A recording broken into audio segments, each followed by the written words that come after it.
utilicen el mando de Fuerza Armada en un momento crucial para el Estado, en el cual nos toca a todos los bolivianos una tarea importante, como es llevar a un buen término esta etapa encaminada. Ellos no dicen golpe de Estado, pero evidentemente esta etapa que está avanzando es un golpe de Estado.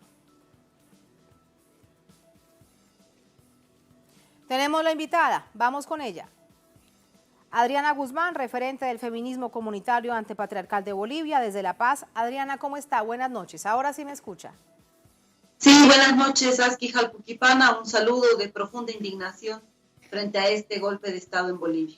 Muchísimas gracias a usted por estar con nosotros y conocer las reflexiones de ustedes como mujeres que han visto en este momento cómo se quiebra la institucionalidad, cómo se quiebra la Constitución, con distintos actores que conforman esta conspiración para dar el golpe de Estado. Quiero conocer su visión.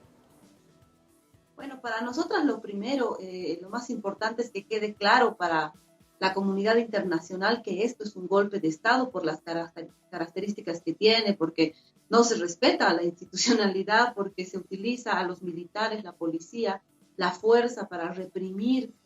Tenemos muertos que no son denunciados por los medios. Se ha intervenido los medios de comunicación boliviana de televisión, las radios comunitarias, la red Patria Nueva. Se ha destrozado las sedes de organizaciones sociales donde funcionaban radios, como el caso de la Confederación de Trabajadores Campesinos. Entonces, todo esto configura un golpe de Estado. ¿Por qué es importante para nosotras que quede claro? Porque se está utilizando esa información al interior del país para plantear que es una crisis y que solamente hay una transición democrática. Esto no es ninguna transición. Yanine Áñez, una diputada de la ultraderecha, que ha manifestado en muchas ocasiones su profundo racismo frente a quienes somos mujeres y hombres indígenas. Ella es presidenta de un gobierno de facto, es una presidenta de facto y todos sus actos estarán entonces dentro de un golpe de Estado y por tanto no serán reconocidos por las organizaciones sociales. Adriana, paso a paso de cómo se ha ido naturalizando o por lo menos intentando naturalizar este golpe de Estado. Vemos lo que está pasando en el Parlamento. Hay un grupo mayoritario de congresistas, tanto de Cámara de Diputados como de la Asamblea Legislativa, que son del movimiento al socialismo del MAS, pero mira lo que está pasando, como una minoría de esta extrema derecha intenta imponerse para armar sus propias normas. Sí, definitivamente es la autoproclamación, además, el haber sido posesionada por el comandante de las Fuerzas Armadas es parte de lo evidente de este golpe de Estado, ¿no? El querer manejar sin el quórum correspondiente el Congreso también es parte. Pero yo quiero mencionar otra cosa que hace a este golpe de Estado, que es el haber capturado, el haber detenido a las autoridades del Tribunal Electoral. O sea, si uno de los argumentos para plantear este golpe de Estado ha sido el fraude, hoy no queda la posibilidad de llevar adelante una investigación, porque definitivamente sin la investigación necesaria se ha detenido, se ha capturado como delincuentes a la presidenta de la Corte, María Eugenia Choque, y a los vocales de todas las cortes departamentales en un acto de persecución yo no he visto esto antes, propio de un golpe de Estado. Pues no, ¿eso qué significa? Que han dado un golpe al Estado, un golpe al poder electoral, al órgano electoral, para que no existan condiciones para verificar si hubo o no hubo fraude. Además del golpe a las organizaciones sociales, porque al ser un golpe racista, ha escarmentado, ha humillado a mujeres indígenas, a hombres indígenas, mantiene la persecución a los dirigentes indígenas. El Chapare está en este momento militarizado y es parte de la persecución de la cara fascista, racista de este golpe de Estado. Adriana, con respecto a la situación judicial de los tribunales, de los magistrados, de los vocales del Tribunal Supremo Electoral y de los tribunales departamentales, esto también debe mantenerse dentro de toda la conspiración del golpe. Es decir, ¿cómo opera el sistema judicial en este caso? No se entendería de otra manera. Son parte del golpe. Sí, definitivamente ellos capturados el día domingo, o sea, cuando en domingo no se había lanzado, para empezar, ninguna orden de captura. Fundamentalmente no hay un proceso de investigación que incluya una orden de captura, ni quien en ese momento hubiera podido ordenar esa orden de captura, ¿no? Entonces esto es Además, parte de la conspiración que creemos que tiene la OEA, la Organización de Estados Americanos, puesto que hay una conspiración de los Estados americanos. ¿Sí se me escucha? No la escucho, lamentablemente Adriana la hemos perdido y lamentablemente debemos ir a una pausa para volver con el tema de Bolivia, la segunda arista. Lo que le proponemos a nuestra producción es que me voy a la pausa, seguimos con el tema y si tenemos a Adriana, vamos con nuestros dos invitados. Eso es lo que podemos hacer porque es importante seguir entendiendo lo que significa para las mujeres en esta nación andina que son tan importantes en todo el sistema político, de carácter social, de movilización y de organización, conocer más de su visión. Bien, entonces así nos vamos a la primera pausa en esta emisión de Noticias. Al volver tenemos la segunda arista sobre Bolivia. La violencia desmedida contra el pueblo es protagonista, lamentablemente, durante esta jornada. Ahí tenemos las imágenes de este día. Pero la indignación no los ahuyenta de las calles. ¿Cuáles son las razones de esta herida profunda? Vamos a verlo. Al volver estamos en el Noticias.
Es noticia Bolivia con la segunda arista. Fuerzas militares y la policía trabajan ahora en conjunto, no ceden en la desmedida violencia contra el pueblo que ha salido de manera masiva a las calles en rechazo al golpe de Estado en contra del presidente Evo Morales. Movimientos sociales denuncian violación de derechos humanos y asesinatos. Detalles a continuación. Las fuerzas sociales, el pueblo boliviano, continúan en las calles en rechazo al golpe de Estado contra el presidente constitucional Evo Morales. La ciudad del Alto fue escenario de un cabildo multitudinario donde los bolivianos decidieron marchar hasta la ciudad de La Paz en rechazo a la inconstitucional autoproclamación de Yanine Áñez como presidenta interina.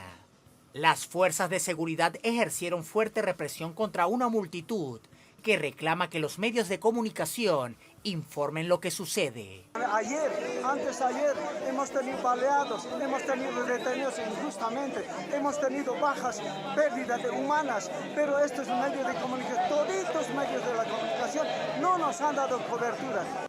También en la ciudad de La Paz, manifestantes salieron pacíficamente a las calles, entre la Plaza Mayor de San Francisco y Plaza Murillo.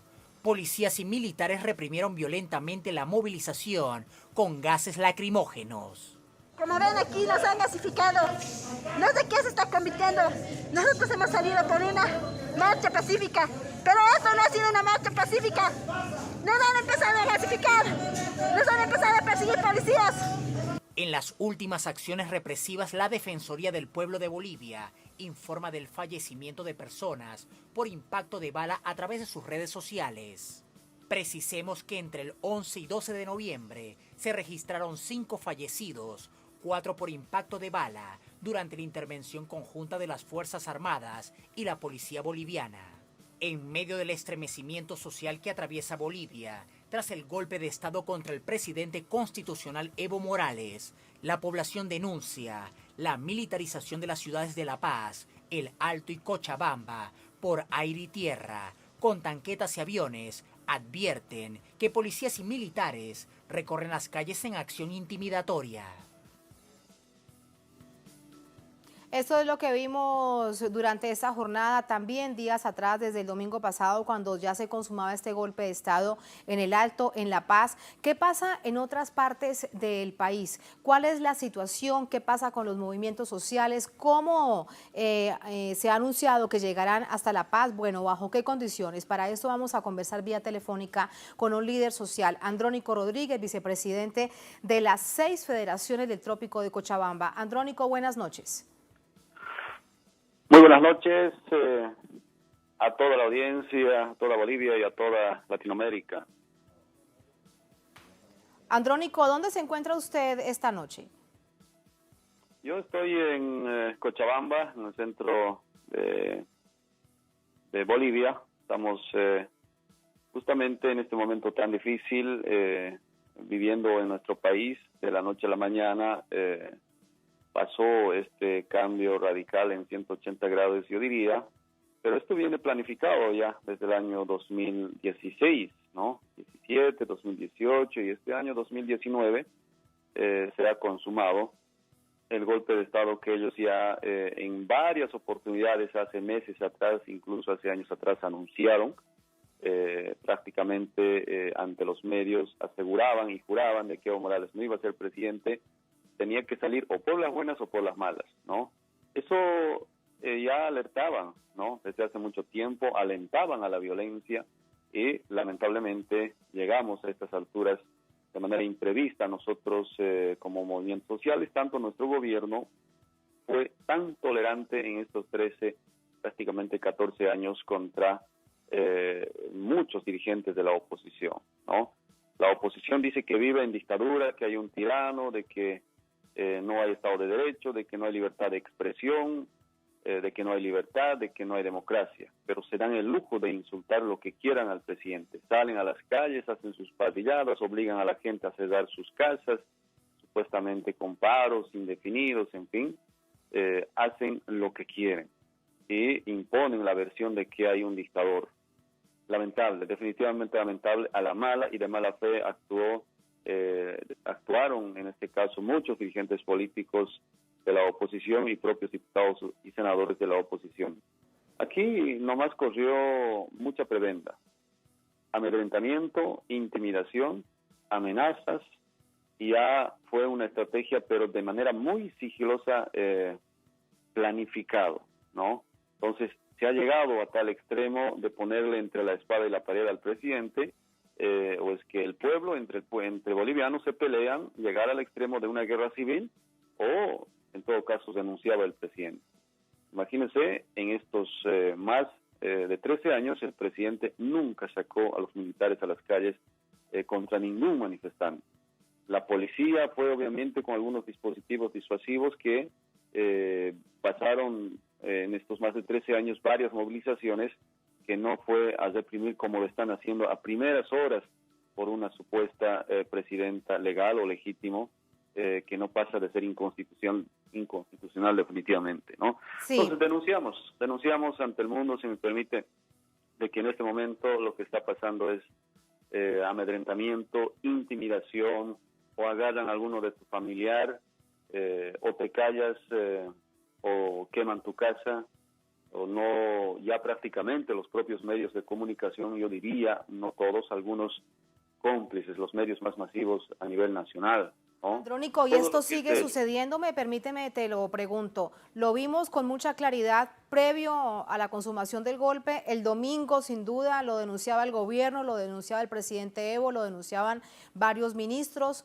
Algunos de ellos, por ejemplo, recordamos, así para ponerlo detalladamente, el ministro de Minas, porque le incendian su casa y le secuestran su familia. Es decir, no le queda otra opción que salvar la vida propia y la de sus seres queridos. ¿Esto sigue sucediendo? Sí, ellos tienen el objetivo de hacer desaparecer supuestamente a todos los masistas, quienes son parte del movimiento del socialismo, ¿no?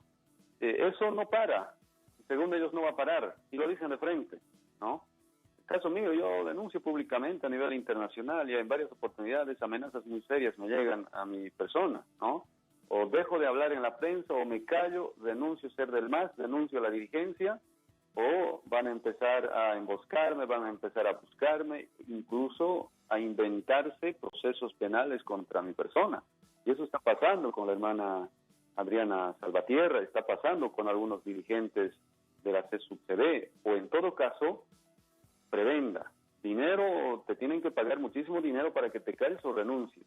O en todo caso, te amedrentan, te amenazan, y es muy serio lo que hicieron con su sobrino del ministro de Minería, César Navarro, es definitivamente inhumano, ¿no? Golpearon hasta dejar inconsciente, después llamar y decir, o renuncias del ministerio o lo matamos a tu sobrino. Con el gobernador de Potosí, de Oruro, algunos alcaldes y casi con todas las ministras, ministros. Bueno, definitivamente esto ha generado un temor, un miedo impresionante, que en Cochabamba se organizan algunos supuestos motoqueros con el objetivo de cuidar a la ciudadanía, que no es otra cosa que aterrorizar, y están muy bien armados, ¿no?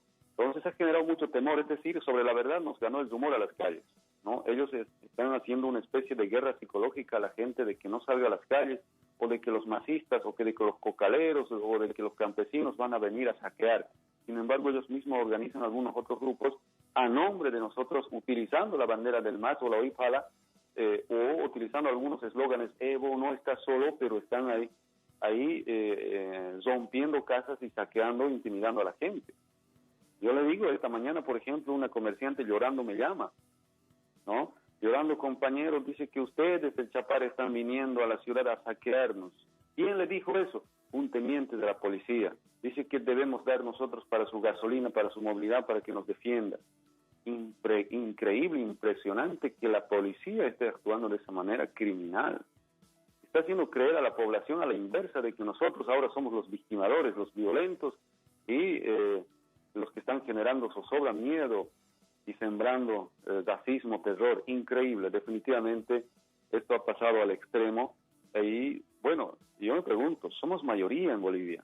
En este momento el presidente está con más del 61% de votos constitucional. Somos mayoría, pero somos perseguidos por esa minoría. Muy bien organizados, planificados y pagados, financiados. Lamentablemente lo que está sucediendo en nuestro país, y el mundo debe conocer, los medios de comunicación sacan todo lo negativo del presidente Evo, del movimiento del socialismo y del gobierno del presidente Evo, y todo lo positivo nunca lo sacan, ¿no? Y esto prácticamente... Andrónico, lo que pasa es que eso es parte precisamente de cómo se estructuró el golpe de Estado. No ha pasado solamente en Bolivia, ha pasado en otras naciones de América Latina y también del mundo. Es muy grave la denuncia que usted hace, y en este momento de tanta incertidumbre, ¿ante quién realmente se puede elevar un nivel de demanda de esta? Están usando la bandera del MAS para atemorizar a la gente y resulta que los que están detrás son los golpistas. Ante esta grave denuncia, ¿qué hacer? Sí, definitivamente, eso está grave, lo que están haciendo, por ejemplo, algunos que otros viniendo al trópico, mandando del lado de Santa Cruz, gritando, Evo no está solo, carajo, utilizando además la bandera del MAS, queriendo atemorizar a la planta Uria, y ellos como pretexto toman, no, los cocaleros están tomando la planta, hay que militarizar. Imagínense esta situación. Y en la ciudad lo mismo, cierren los mercados, cierren, vienen los cocaleros y campesinos a saquear. Entre dicho y hecho, a la medianoche, en las mañanas, organizados, encapuchados, entrando con la bandera del MAS y después culpándonos a nosotros. Increíble, definitivamente nos ha dejado atónitos, yo diría, a los movimientos sociales y a todo el gobierno nacional. Nosotros de manera inocente y tan tolerantes hemos sido todo este tiempo del gobierno del presidente Evo Morales. Por ejemplo, el señor Tutu Quiroga feliz anda por las calles de nuestro país cuando él es parte de un crimen de lesa humanidad. En el 2001 ha matado tanta gente en su gobierno en el trópico de Cochabamba. Supuestamente cumplió la ley. ¿Quién dice algo? Muchos otros políticos que están así. Ahora a nosotros ya nos están incriminando, inventándose miles de procesos, miles de delitos. Es impresionante, la verdad, lo que está pasando en nuestro país. yo creo que esto no va a encauzar a un buen término, yo diría, de la supuesta presidenta, pero aquí la policía y el ejército o las tres fuerzas, o las tres armas o las fuerzas armadas en algún momento tendrán que pagar, y la población juzgará seguramente su accionar frente a la población. Ante una población, Andrónico, ante una población que se siente precisamente atemorizada y desprotegida, porque tanto fuerzas militares como la policía, incluso desde antes de darse el punto más evidente del golpe de Estado, ya veíamos de qué manera le daba la espalda al pueblo. Pero esto además me lleva a preguntarte, eres el representante de una de las federaciones más grandes del país, con mayor nivel de miembros, mejor organizada. ¿Cómo asumen entonces este momento cuando lo que se exige desde todos estos sectores precisamente es que debe haber paz y tranquilidad para el país? ¿Van a movilizarse hasta La Paz? ¿Se quedarán en Cochabamba? ¿Qué van a hacer? Sí, estamos coordinando a nivel nacional a través de Pacto de Unidad de las organizaciones matrices de Bolivia, las 5 organizaciones matrices que nosotros somos también parte de ello, pero como 6 federaciones del Trópico de Cochabamba, la verdad nos ha dejado impresionado la actitud y el accionar de la oposición, que después de más de 13 años, casi 14 años, estamos viendo las acciones, con métodos antidemocráticos, que para ellos es democracia. Definitivamente nos ha dejado como una especie de shock que nuestro presidente, pues le pusieron entre la espada y la pared, que decidió renunciar en vez de generar una violencia a escala grande entre civiles, ¿no? Entonces, ahí la verdad nos ha tenido en estos días a las 6 federaciones del Trópico de Cochabamba como una especie de shock que no podemos creer o asimilar esta situación real en nuestro país. Pero no queda otra. El Trópico de Cochabamba es una zona geográfica que involucra casi a los 9 departamentos, lo que significa que tenemos compañeros, estantes y habitantes de diferentes provincias de Cochabamba y de toda Bolivia prácticamente. Tenemos paseños, mineros de Oruro, de Potosí, de Cochabamba, de Santa Cruz, de Beni, de todo lado. Es una confusión de cultura, de organización impresionante. Se logró consolidar la organización a la cabeza del presidente Evo Morales desde el año 1988. Tenemos una organización muy sólida, ¿no? Obviamente estamos en pie de lucha. De repente es una flaqueza, pero esto no es una derrota, ¿no? Nosotros sabemos perfectamente qué caminos tomar de manera muy planificada. Hemos expresado inicialmente movilizaciones pacíficas, por supuesto que sí, y no como ellos están criminalizando, ¿no? Yo me referí el día anterior, cuando tuvimos la reunión, de que lo que nosotros queremos es que el presidente concluya su gestión, su mandato, su gestión constitucional, porque está en el tiempo del mandato constitucional hasta el 22 de enero del 2020. Entonces termina esa gestión, pues que la Asamblea busque algún mecanismo legal para suceder el cargo para un gobierno transitorio y pueda llamar a nuevas elecciones. Entonces, ¿cuál es el problema y el miedo que tienen de que el presidente pueda continuar y terminar su gestión, su mandato constitucional? Después se verá la posibilidad de que se pueda encargar un gobierno transitorio y llamar a elecciones presidenciales. Entonces, nosotros hemos pedido en varias oportunidades esto de manera pacífica. Ahora nosotros también somos los sediciosos, los que decimos que vamos a salir a las calles a movilizarnos, porque nuestra libertad está en riesgo. Ahora ellos mismos dividieron al país, hablaron a nombre de Bolivia, hablaron a nombre de todos los bolivianos, ¿no? Entonces dijeron que no hay democracia, que no hay libertad, pero hacían y deshacían en las ciudades, en las calles, pues obligando a la gente que no camine, destruyendo nuestras casas de campaña, nuestras sedes sindicales, golpeando, afectando la integridad física. Después dicen no hay democracia, no hay libertad. Ahora Ahora, imagínense, ahora son ellos los que nos están persiguiendo, no solamente fiscales, policías militares, sino ellos también armados, ¿no? Organizados. Entonces, por eso dijimos de que planificaremos, de que organizaremos el día de mañana. Tenemos una concentración en Cochabamba. Después veremos la posibilidad de aunar fuerzas, por supuesto, con nuestros hermanos del Alto y con seguridad de diferentes provincias. Se sumarán a esta lucha por la verdadera democracia, por la libertad y, por supuesto, en contra de este golpe de Estado que se ha consumado. No respetan la decisión del soberano y los límites, por supuesto, de la gestión constitucional que es de 2014 hasta 2020. Sí. Entonces, estamos en eso, ¿no? Vamos a todavía sostener varias reuniones a nivel departamental y nacional y cómo articular nuevamente el Pacto de Unidad a nivel nacional en Bolivia. En eso están entonces, estamos muy pendientes de las acciones que ustedes realizan como organización social. Andrónico, gracias por estas reflexiones y buenas noches.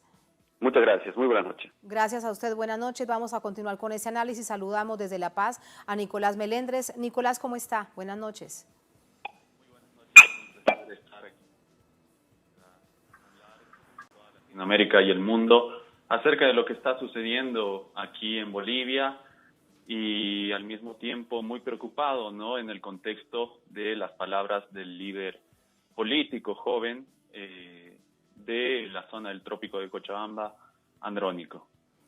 Muy grave la denuncia que ha hecho y el asunto allí es precisamente, también te lo planteo, le decía él, bueno, pero ¿ante quién se denuncia, ante quién se demanda, si hemos visto que el sistema judicial es parte también de la conspiración del golpe? Es sumamente preocupante la escalada de los hechos, cómo se han venido precipitando. Recientemente la participación de la representación de Bolivia ante la OEA manifestó la necesidad incluso de la observación de organismos como la Corte Interamericana de Derechos Humanos respecto a lo que está sucediendo en el país.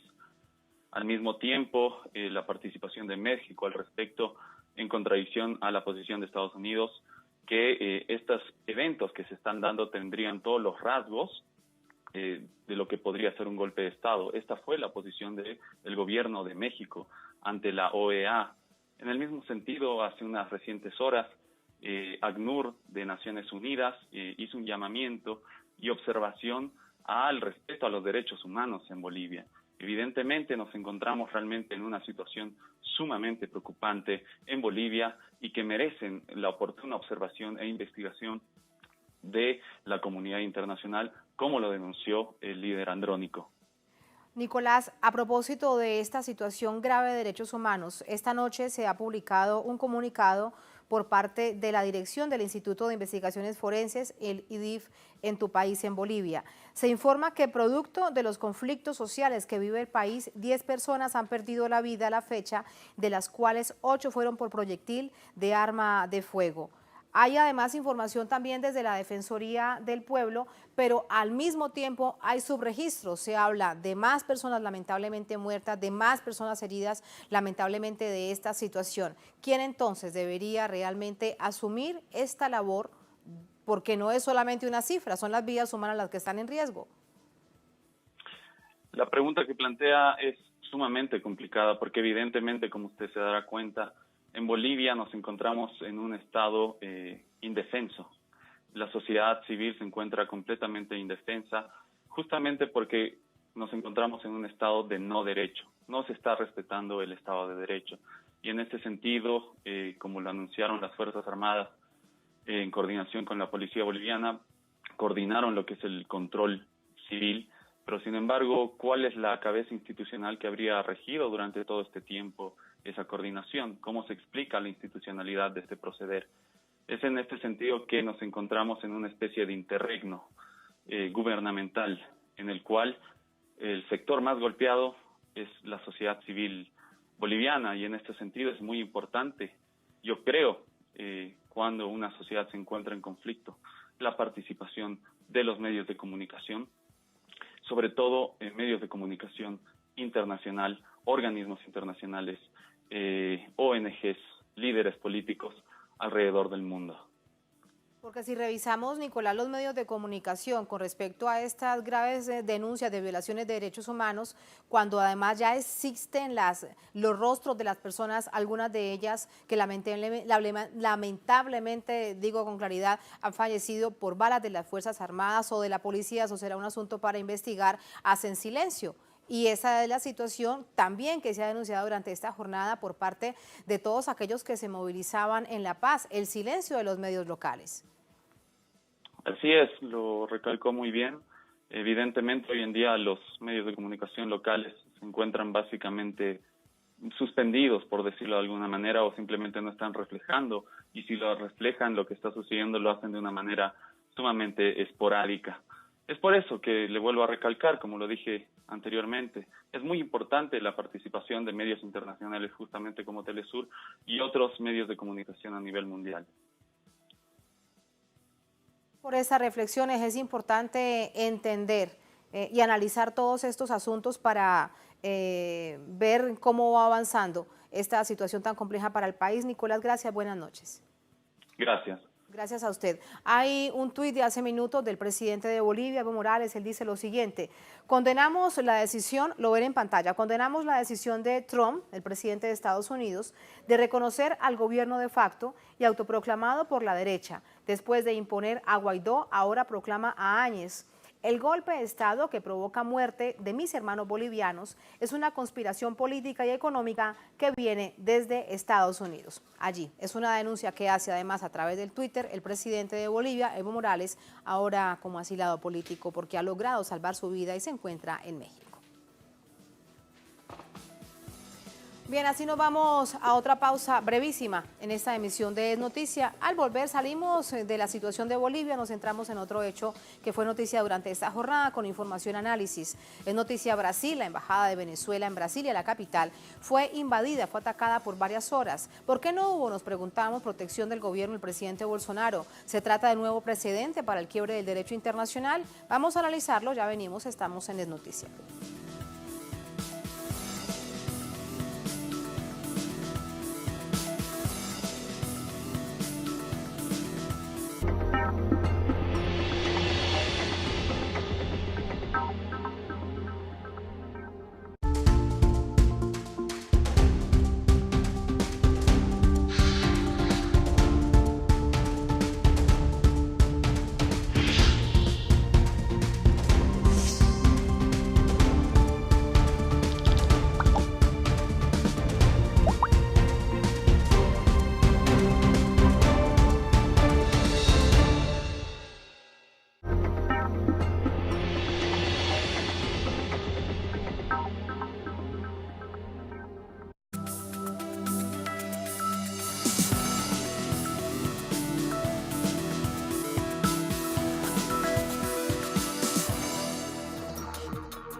En noticia Brasil, el gobierno de Venezuela denunció la invasión a su embajada de Brasilia, en esa capital suramericana, por grupos afectos a la oposición venezolana, al diputado Guaidó. La acción violenta, la indiferencia de las autoridades recuerda lo ocurrido en Washington hace 6 meses. De acuerdo con medios locales, unos 20 sujetos ingresaron a las inmediaciones de la Embajada de Venezuela en Brasil la madrugada de este miércoles tras saltar el muro de la sede y lograr posicionarse en la entrada del despacho. Los invasores fueron señalados como afectos al diputado opositor venezolano Juan Guaidó. Se retiraron voluntariamente de la embajada alrededor de las 5:30 de la tarde, 12 horas después de ingresar. Salieron escoltados por la policía militar. En Twitter, el canciller venezolano Jorge Arreaza indicó que el grupo de personas que de manera violenta ingresaron a la embajada en Brasilia abandonaron las instalaciones de manera pacífica por gestiones de las autoridades. Además, agradeció el apoyo de los movimientos sociales brasileños. Sobre el tema, el presidente de Brasil, Jair Bolsonaro, escribió que repudia la interferencia de actores externos y que están tomando las medidas necesarias para resguardar el orden público y evitar los actos de violencia en conformidad con la Convención de Viena. Por su parte, el diputado por el Partido de los Trabajadores de Brasil, Paulo Pimenta, denunció que el hecho fue perpetrado por personas pagadas. La embajada de Venezuela ha sido invadida por un grupo de brasileros y venezolanos. Las personas que incitaron esta invasión son pagadas y tienen la misma ropa. Claramente no son representantes del pueblo, no son representantes diplomáticos, son imitadores de acá. No podemos creer, son personas contratadas, milicianos para hacer esta invasión. No es la primera vez que una sede diplomática venezolana es violentada. Ha ocurrido en 3 países, una de ellas, la ubicada en Washington, capital de Estados Unidos, donde la policía metropolitana ingresó ilegalmente y haciendo uso de la fuerza para desalojar al grupo de activistas que protegían el recinto con el permiso del gobierno venezolano. La irrupción ilegal de una sede diplomática constituye la violación de diversos tratados internacionales, entre ellos el Convenio de Viena, cuyo artículo 35 enfatiza que el Estado receptor está obligado a respetar y proteger los locales de la misión diplomática. Allí los hechos que seguimos sumando con André Vieira desde Río de Janeiro. André, buenas noches. ¿Cómo finaliza esta situación? Tatiana, buenas noches a ti, buenas noches a nuestra audiencia. Tatiana, termina de forma victoriosa por parte de los movimientos sociales, de los partidos políticos, que desde tempranas horas estuvieron justamente ahí en la Embajada de Venezuela para, primero, garantizar la integridad física del cuerpo diplomático de Venezuela, que además de trabajar ahí en la Embajada también tiene ese espacio como su vivienda. También estos movimientos sociales estaban ahí para respaldar al gobierno del presidente Nicolás Maduro y también para rechazar esta invasión por parte de apoyadores de Juan Guaidó y principalmente para denunciar que esto sí es una violación a los derechos internacionales, a las convenciones y que el gobierno de Brasil y principalmente estaban ahí para cobrar, para exigir del gobierno de Jair Bolsonaro una respuesta que tardó, Tatiana, una vez que desde el inicio estuvo ahí un diplomático del Itamaraty, del Ministerio de Relaciones Exteriores de Brasil, pero que al inicio no estaba negociando con estos invasores para retirarlos de ahí, una vez que justamente el Itamaraty es la autoridad aquí en Brasil para hacer este tipo, para trabajar en este tipo de situación, pero que no manejó esa situación al inicio de la mañana. Solamente después de un anuncio, de una nota publicada por Jair Bolsonaro condenando esa invasión, después de algunas horas de este comunicado, fue que este representante del Itamaraty articuló y negoció la salida de estos invasores que abandonaron este edificio, este predio de la Embajada de Venezuela ahí en la ciudad de Brasilia. Un acto muy importante de los movimientos sociales que festejaron y, por supuesto, enviaron un mensaje al mundo que los movimientos están aquí para respaldar principalmente no un gobierno o otra cosa, pero sí la soberanía de un pueblo que en este momento es representado por el presidente constitucional de Venezuela, Nicolás Maduro. Un acto muy importante, vale destacar el papel fundamental que tuvo el diputado Paulo Pimenta, del Partido de los Trabajadores, líder del PT ahí en la Cámara de los Diputados, quien estuvo desde el inicio denunciando y fortaleciendo esta movilización. Así que finaliza de manera victoriosa para los movimientos sociales, victoriosa para la soberanía del pueblo venezolano y victoriosa para los pueblos de nuestra región, Tatiana. Y para finalizar, Tatiana, una última información que no tiene que ver con eso, pero que tenemos que dar aquí, es que la justicia de Brasil acaba de anular una segunda condena de Lula da Silva en el caso del sitio de Atibaia. Una noticia que nosotros vamos a desarrollar, pero aprovechamos el espacio para finalizar con estas dos noticias de la retirada de los invasores de la Embajada de Venezuela y de la anulación de uno de los procesos de Lula da Silva. Tatiana. Bueno, me quedo un minuto más porque esta última noticia que nos entregas también es muy, muy importante. ¿A qué hace referencia a este caso, a esta investigación que tenía también de señalamiento al expresidente Lula da Silva?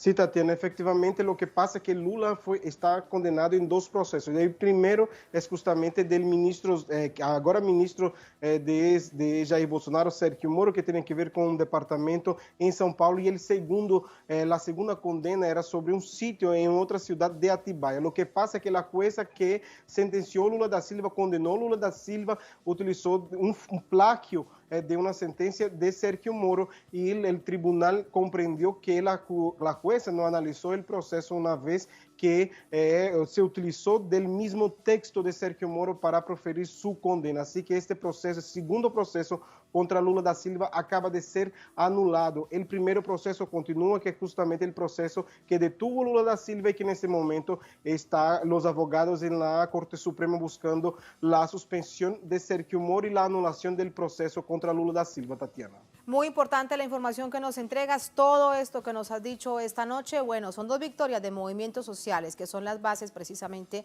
en este caso del Partido de los Trabajadores y en el caso de Venezuela, que apoyan a la Revolución Bolivariana. Gracias, André. Buenas noches. Buenas noches. Buenas noches. Vamos con el análisis. Conversamos con Beto Almeida, analista político, presidente de la televisora Ciudad Libre de Brasilia. ¿Cómo estás, Beto? Buenas noches. Muy buenas noches, Tatiana. Buenas noches a todos los televidentes de Telesur. Gracias por invitarme. Gracias a ti. Hay una pregunta que planteábamos en titulares y también brevemente antes de la pausa para entrar en este análisis y en esta información. ¿Por qué no actuó rápidamente el gobierno del presidente Bolsonaro? Eso se encuentra en los propios estatutos de las normas de la diplomacia a nivel internacional. ¿De qué manera entonces se entiende cómo se está quebrando dentro de Brasil, que además ha sido líder histórico en la diplomacia a nivel mundial? Bueno, lo que se vio hoy durante esta invasión ilegal, truculenta, de partidarios de este ridículo deputado Guaidó, que ingresaron en la embajada de Venezuela acá en Brasil de una manera totalmente amenazadora, muy criminal, es que hubo una discrepancia interna en el gobierno del presidente Bolsonaro, porque al inicio el diplomata Mauricio Correa, que fue designado para hacer la gestión o para intervenir ahí, que ingresó en la embajada después para tentar hacer algún tipo de negociación, él no negociaba. Él llegó de manera prepotente y diciendo que el gobierno de Brasil no reconocía el gobierno constitucional de Nicolás Maduro y que sí reconocía a Guaidó, por lo tanto que tenía que ver de este punto de vista, o sea, eso no era una negociación, pero algún tiempo después se publicó una declaración del propio Jair Bolsonaro que ya estaba en contacto con el ambiente de los BRICS, porque la cumbre de los BRICS está se realizando acá en Brasilia, y una curiosidad es que de los 5 miembros de los BRICS, todos, menos Brasil, reconocen el gobierno democrático constitucional de Nicolás Maduro. Apenas Brasil que no. Entonces, ese ambiente formó talvez una situación tal que Bolsonaro hizo esa declaración diciendo que consideraba aquella invasión, utilizó esa expresión, lamentable por personas extrañas a la embajada. Y más, dijo que pondría en práctica el Tratado de Viena, tal como tú mencionaste, o sea, que tiene obligación de proteger, de resguardar la actividad de las embajadas, eso que dice el Tratado de Viena. Entonces, a partir de esa declaración, hubo una otra declaración de su hijo, ¿no?, Flávio Bolsonaro, diciendo que la invasión de la embajada correspondía a un acto de justicia, porque si el gobierno de Brasil no reconoce el gobierno de Nicolás Maduro, había que sí hacer esa intervención que debería ser apoyada, pero esa declaración de Bolsonaro encontró una otra discrepancia que fue una nota emitida pelo Gabinete de Seguridad Institucional, el GSI, que decía los términos emitidos inicialmente por el presidente Jair Bolsonaro y consideraba una invasión y que tenía que volver entonces a una situación de normalidad. Pero no era isso que estava passando, porque a polícia militar estava dentro del territorio de la embajada, de los jardines de la embajada, lo que es totalmente ilegal. Y más, había gente dentro que eran tipos todos con características de practicantes de luta marcial. Algunos de ellos no eran venezolanos, algunos eran bolivianos, como se constató más tarde, con coches alquilados que entraron de manera totalmente truculenta por la madrugada, ¿no? Poniendo en riesgo la vida de las familias de diplomatas que viven ahí con los niños que no pudieron ir, por ejemplo, a la escuela hoy.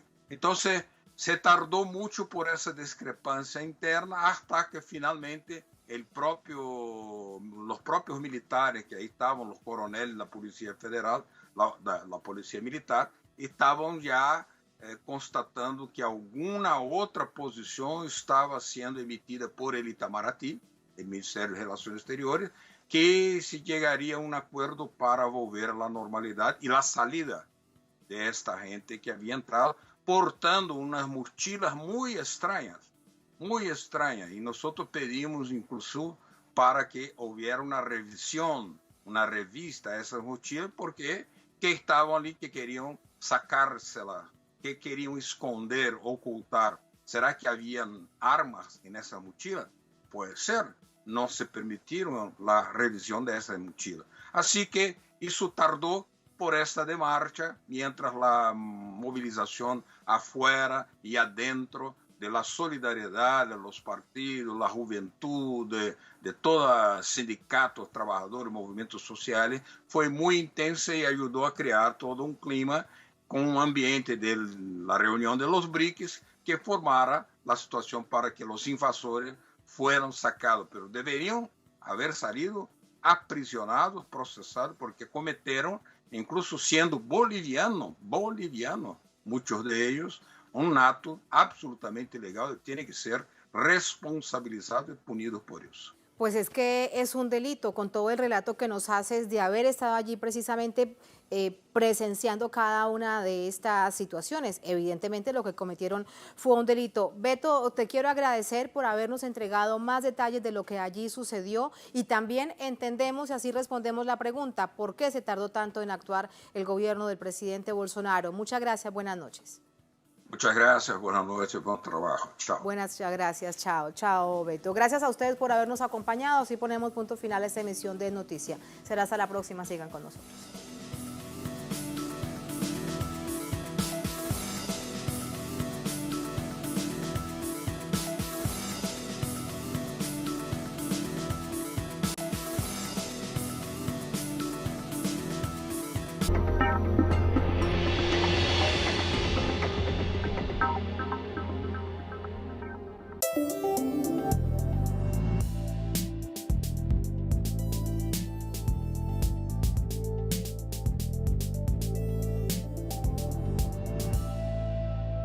Bienvenidos, bienvenidas habitantes de la Pachamama. Chile contiene la respiración del resto del planeta. No deja espacio ni tiempo para imaginar una salida a la peor crisis política después del golpe militar en 1973. Y la pregunta es, ¿cuál podría ser esa salida? ¿Es solo una asamblea constituyente? Y si fuese esta, las élites económicas están dispuestas a ceder sus privilegios, reducir sus riquezas y abrir un cauce para una sociedad de bienestar con redistribución de la riqueza en un país con infinitas riquezas? A esta altura de las jornadas de protesta ya no solo duelen los heridos, los muertos y los detenidos. En especial duele, lastima la tosudez y el modo en que algunos medios y actores políticos abordan una realidad por demás dolorosa. Para reflexionar sobre este tema, estará con nosotros en los próximos minutos Juan Carlos Gómez Leighton, politólogo, historiador y sociólogo chileno, con quien desde Santiago de Chile queremos dialogar y reflexionar sobre este tema. ¿Qué tal, Juan Carlos? Bienvenido, qué gusto. ¿Qué tal, Orlando? Gracias por la invitación de estar en este punto. La primera pregunta que te quisiera hacer, Juan Carlos, es ¿por qué esta crisis no se resuelve? ¿Qué hay? ¿Qué lo entrampa? ¿Qué es lo que lo detiene para que pueda tener un cauce en función de lo que están reclamando los protestantes y también en la lógica de la democracia chilena? Mira, para entender la crisis política e institucional que hoy día se desarrolla en Chile, tendríamos que remontarnos un poco atrás y no solamente al momento del estallido, que es el 18 de octubre, en que se comienza a manifestar masivamente la población, sino que esto tiene que ver con 46 años de permanencia y ampliación y consolidación dentro de la sociedad chilena de las formas neoliberales de explotación, de acumulación, de devastamiento de la naturaleza, etcétera. Todos esos elementos llevaron a una situación de agobio a un gran sector de la población que comenzó a vaciar el sistema político chileno desde los años 90 en adelante y creciendo lentamente para llegar a ser mayoría hoy día y ser aproximadamente 9,5 millones de personas que no tienen ninguna relación directa con el tipo de democracia protegida, autoritaria y electoral que se constituyó a partir de 1990 por los actores que guiaron la salida de la dictadura de Pinochet. Por lo tanto, en ese sentido, este grupo de gente, esta gran masa de personas, de ciudadanos, hoy día en las calles no tiene ningún afecto con el sistema político y por lo tanto está esperando de que todo el sistema político salga o se modifique o el presidente renuncie, que renuncien los partidos políticos que hoy día están haciendo parte del orden neoliberal, etcétera, y por lo tanto eso trampa la salida, porque esta gran masa de gentes, de ciudadanos, no tienen una vanguardia, llamémoslo con un concepto antiguo, no tienen una agrupación que los pueda volverse interlocutores con el gobierno o con los actores políticos del orden. Por lo tanto, en este momento tenemos una figura en la cual está el presidente y su gobierno, Piñera y todo su gobierno, están los parlamentarios electos recientemente en la elección del 17 en Chile, pero ellos no tienen credibilidad ni tienen legitimidad y la masa tampoco los quiere negociar con ellos. Entonces, lo que estamos viendo es que hay una gran movilización para lograr conseguir que se puedan modificar las bases estructurales de la hegemonía y dominación neoliberal en Chile. Hay una serie de demandas que están asociadas a esta situación. Puntual, Juan Carlos, y es, en algunos de tus artículos y en algunas publicaciones que has hecho, hablas de unas democracias autoritarias, rígidas en América Latina en general. Esto, no siendo particular situación en Chile, ¿crees que efectivamente en Chile es donde mejor se expresa esa democracia autoritaria, intolerante, y por lo tanto se expresa en esa lógica la condición de inviabilidad de esta crisis? Exactamente. Yo tengo la impresión de que las democracias que se lograron establecer después de las transiciones de los regímenes autoritarios y dictaduras que existían tanto en el Cono Sur como en la zona andina, van a formar una serie de democracias que van a tener lo que yo denomino, ¿cierto?, fallas estructurales o fallas institucionales que las hacen malas democracias. Por lo tanto, tenemos una serie de democracias limitadas, una serie de democracias que excluyen la participación, una serie de democracias pensadas para la no participación de la gente, unas democracias pensadas como mercado que solamente pueden ofrecer ofertas similares para que la gente participe, pero si no participa tampoco le da mucho a la élite política si no participa, porque aquí hay el elemento central. El neoliberalismo siempre fue antidemocrático, siempre pensó que la participación política de los ciudadanos era una molestia para la democracia. Eso lo dejaron bien establecido en el informe de la trilateral, ¿cierto? Guantanuki, Crozier y Huggington, cuando hicieron ese informe, en la cual dijeron que había que evitar la participación y por lo tanto crearon democracias de mercado, es decir, sin participación de la gente directa. Y eso fue generando una serie de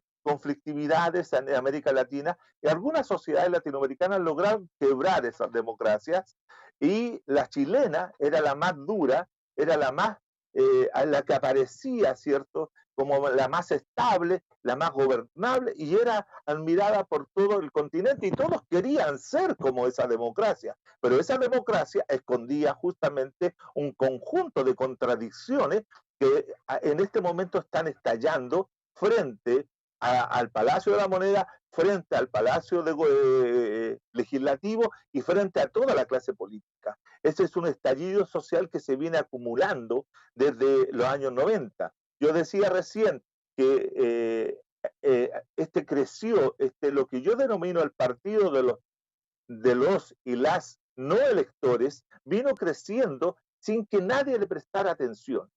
Entonces, hay un senador de la República que le preguntaron en una oportunidad qué es lo que había que hacer con las personas que se abstenían de participar. Él dijo, nada, no existen, no pertenecen a un sistema de partido porque ellos no quieren estar. Y eso fue creciendo, y eso es lo que está estallando hoy día. Por lo tanto, lo que se requiere es pasar a una democracia activa, una democracia participativa, una democracia que corrija la forma de la representación y que no sea una representación por delegación, sino que sea una representación por mandato.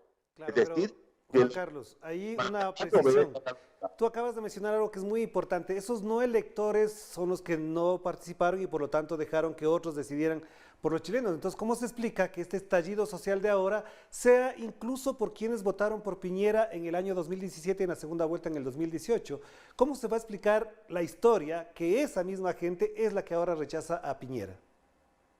A ver, yo tengo la impresión de que hay que precisar determinadas cuestiones.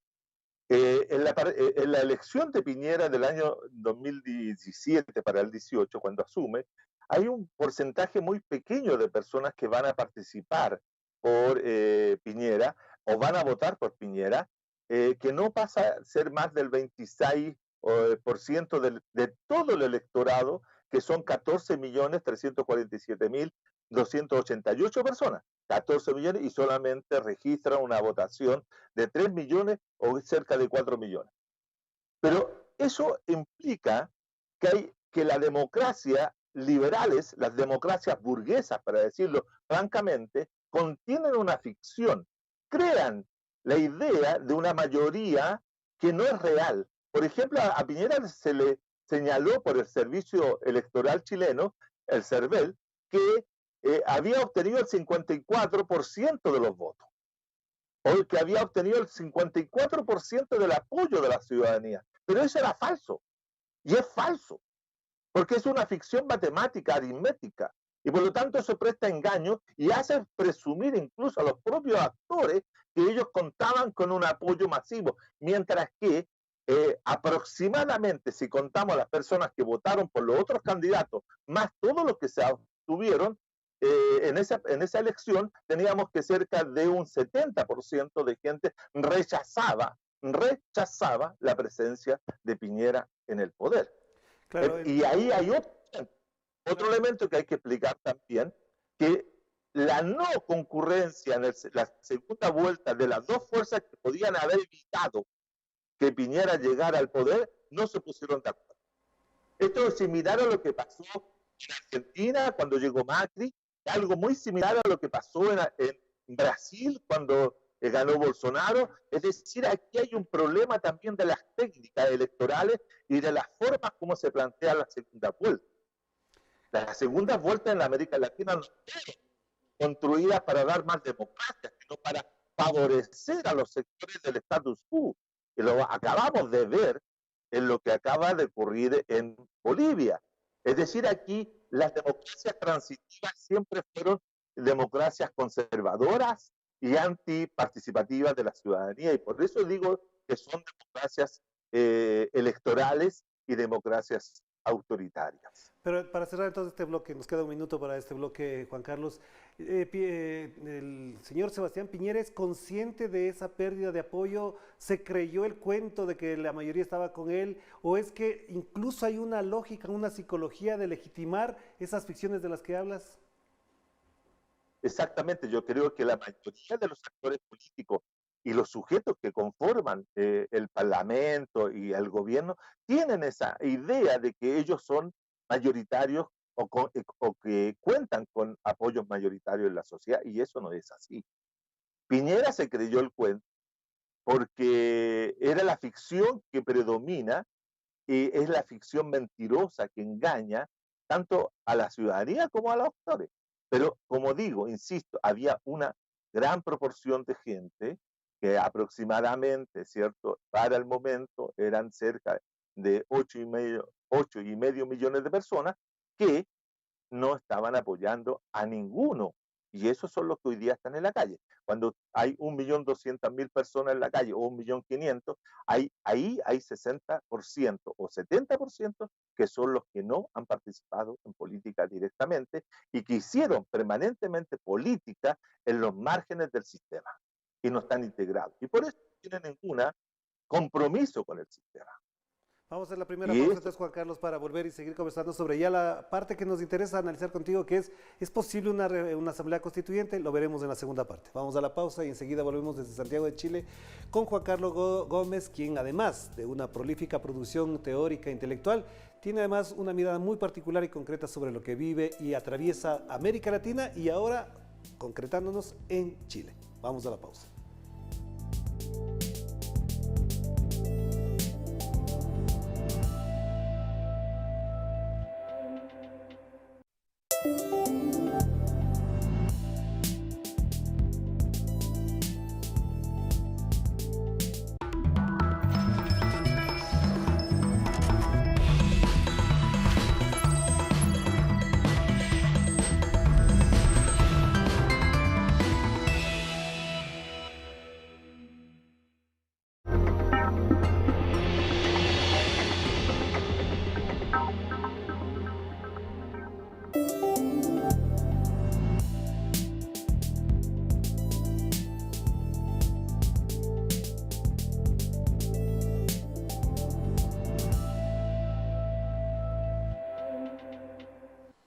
Estamos de vuelta aquí en Enclave Política a través de Telesur, la señal informativa de América Latina, abordando el tema caliente, candente y además muy preocupante de lo que pasa en un querido país como es Chile.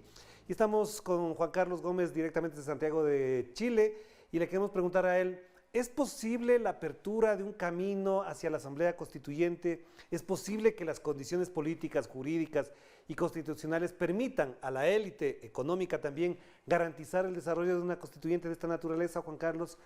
Te planteo esto porque parecería que anoche en la rueda de prensa o en la emisión televisiva Piñera dejó abierto, pero no dejó claro por dónde se podría llegar a este camino. Bueno, lo primero que habría que señalar con respecto al tema de la Asamblea Constituyente, que esto ya parece ser una reiteración permanente en la historia de Chile, que la ciudadanía demanda Asamblea Constituyente y las élites políticas, las élites de poder, niegan esa posibilidad y todas las constituciones políticas que se han redactado en Chile han sido realizadas por grupos pequeños de expertos o con muy baja participación o representación de la ciudadanía y que finalmente siempre terminan, por lo general, imponiéndose a través de la fuerza militar. Eso ocurrió con la Constitución de 1925 y obviamente ocurrió con la Constitución de 1980. Y por lo tanto, a partir de 1980 hasta el día de hoy, ha habido como una ilusión permanente de realizar la Asamblea Constituyente. Y esto fue una demanda que surgió durante las protestas nacionales de 1980 contra la dictadura. Todos prometieron, de la clase política, todos prometieron Asamblea Constituyente y cuando llegó el momento dijeron que no habían condiciones para hacerlo. Y ahora estamos en una situación muy similar. Todos hablan de que es necesario cambiar la Constitución. Y yo estoy de acuerdo que hay que cambiar la Constitución, pero no solamente cambiar la Constitución, sino que cambiar muchas cosas más de la estructura social, económica y cultural del país. Pero hay que empezar por algo. Pensemos en la Constitución. Todos hablan y todos están de acuerdo que hay que hacerlo. Ahora, la modalidad está en disputa. Uno hablan de, como habla el gobierno, de Congreso Constituyente y la ciudadanía movilizada habla de Asamblea Constituyente. Y ayer aparecieron los partidos políticos del orden, de oposición, diciendo que ellos también estaban de acuerdo por hacer una asamblea constituyente. Entonces, por lo tanto, en este momento tenemos 3 actores que están solicitando lo mismo. Pero esto va a terminar probablemente en una negociación entre los actores que puedan manifestar mayor cantidad de poder y recursos de poder para lograr aquello. Y por lo tanto, esto todavía está en veremos y la fuerza del movimiento social exige una asamblea constituyente que tenga un punto de partida que es muy básico, que sean los ciudadanos los que expresen el poder originario, directo. Ahí mismo, Juan Carlos, te plantearía la pregunta, ¿cómo hacer una asamblea constituyente cuando el día de ayer, incluso Sebastián Piñera dice, hemos decidido abrir la posibilidad de reintegración a carabineros y policía de investigaciones a todas las personas que hayan tenido un retiro reciente, dice por una parte, y por otro lado autoriza a fuerzas de seguridad nacional y regional que se presenten querellas contra las personas que consideren que han incitado a la violencia? Es decir, por un lado está abriendo un cauce, entre comillas, democrático, y por otro lado dice, metan presos a quienes están protestando y exigiendo una asamblea constituyente.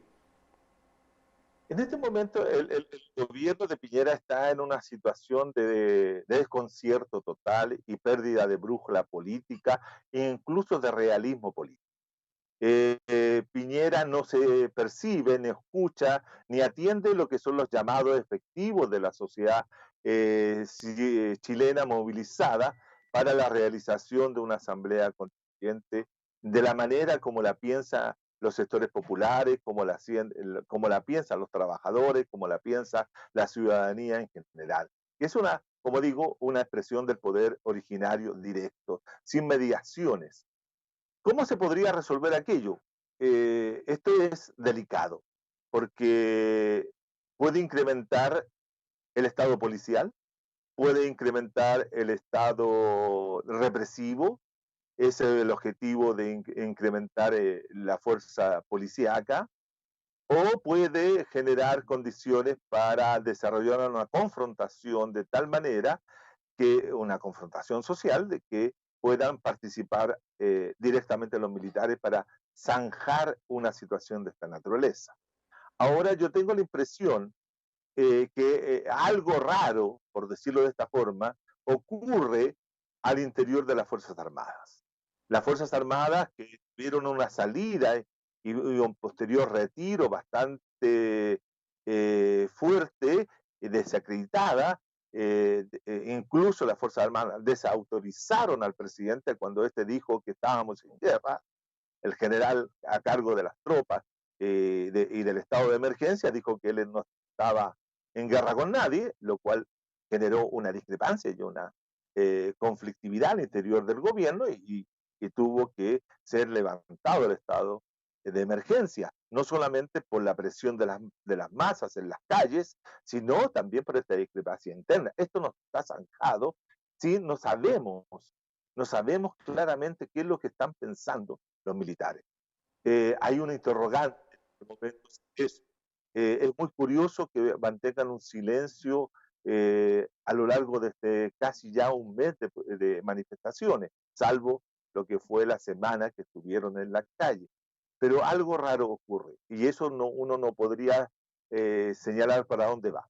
Claro, lo otro es que... Pero ahí te plantearía entonces una pregunta, porque si efectivamente de parte de las Fuerzas Armadas y otros sectores no había un pronunciamiento claro y contundente, también es cierto que de parte de los partidos políticos que acuerdan llamar a un plebiscito para una asamblea constituyente, tampoco hay claridad de qué tipo de constitución, qué tipo de modelo, cuál fue el cambio estructural que se quieren plantear, no está claro. Entonces, ¿crees que efectivamente los partidos políticos también quedan muy desprestigiados y sin ninguna autoridad moral frente a la sociedad chilena?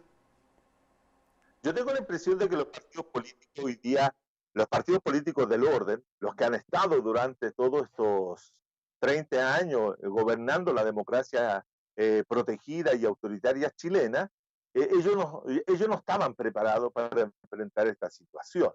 Ellos seguían trabajando en sus propios proyectos, en su propia forma de pensar la política, el desarrollo, la energía, qué sé yo, pero no estaban frente a la situación de que una sociedad, un sistema, un régimen político, situación económica comenzara a desmoronarse. Este es un muro era muy fuerte y que hoy día está lleno de grietas y está a punto de caerse completamente.